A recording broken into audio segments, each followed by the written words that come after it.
Go for it. Okay, my name is Ross Smith, and about 10 years ago I decided to start building bamboo as a custom rod maker because I felt limited by the graphite industry. I don't directly compete with graphite. This is another choice.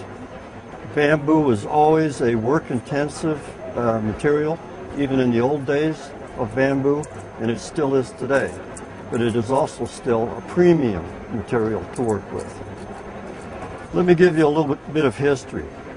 About 1890, Hiram Leonard developed what we know today as the laminated bamboo fly rod.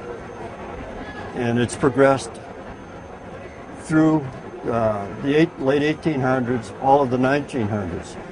About 1950, 1960, the competition from the lower cost fiberglass industry was really too much for the bamboo rod industry. And everybody started switching to the much cheaper fiberglass as a building material. And during that same time period, the bamboo rods also suffered in quality, trying to compete in price, and they couldn't do it. And we still can't do it. But we do offer an alternative in a material that is very sensitive, very durable, much tougher than graphite. And but it has its own personality, and once you learn the rhythm of the rod and its feel, they're a joy to cast. And I'd like to talk a little bit about how the bamboo works and how we build the rod. When we construct bamboo, it's a solid, not a tube. And the material comes from, can you get this? The material comes from the wall of the bamboo plant, which is actually a grass, not a wood.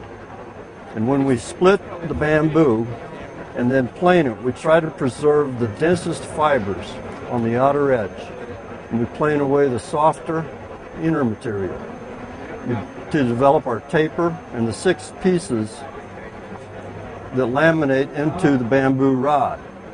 These would be rolled together and glued and then bound, and it forms a solid laminated beam. And this is where graphite gets its extreme toughness, because it is a solid. If you overstress a tube, the sidewalls will eventually blow out and it will break. On bamboo, the stuff is so durable yet flexible, you can actually pick the rod up by the tip top and not worry about breaking it. I don't recommend it, but it can be done. One of the other advantages of bamboo, if you do break it, I can fix it. I can either repair it, or if it's really bad, I can take measurements and make a whole new section and replace it. There was a lot of myths about how fragile bamboo was. But if you think back prior to 1950, literally millions of these rods were made. It was the only material there was for fly fishing, spin fishing, casting. So naturally, bamboo rods got broken. And a lot of the surviving rods will have a short tip or a broken ferrule or whatnot. But they are tougher than graphite.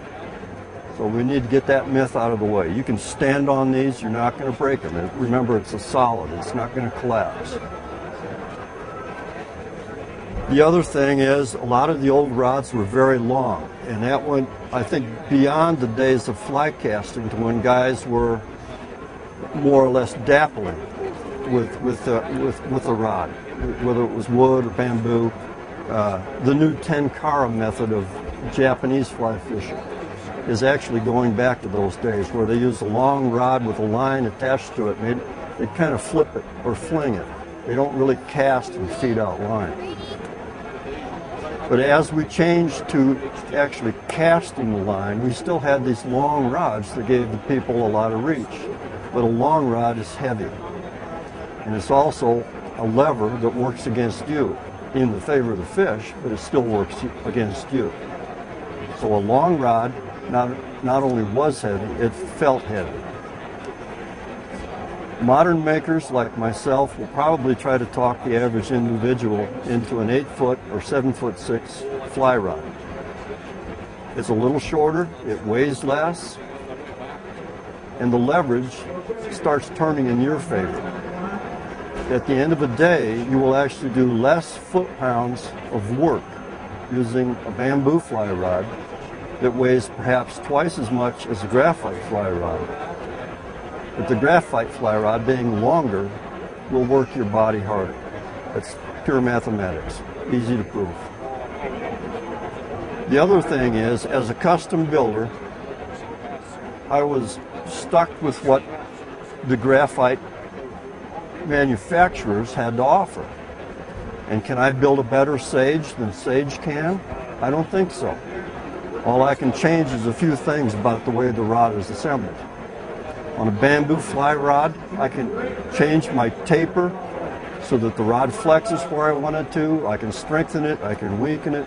I can actually custom fit a rod to a customer. And this is the part, as a maker, that I like.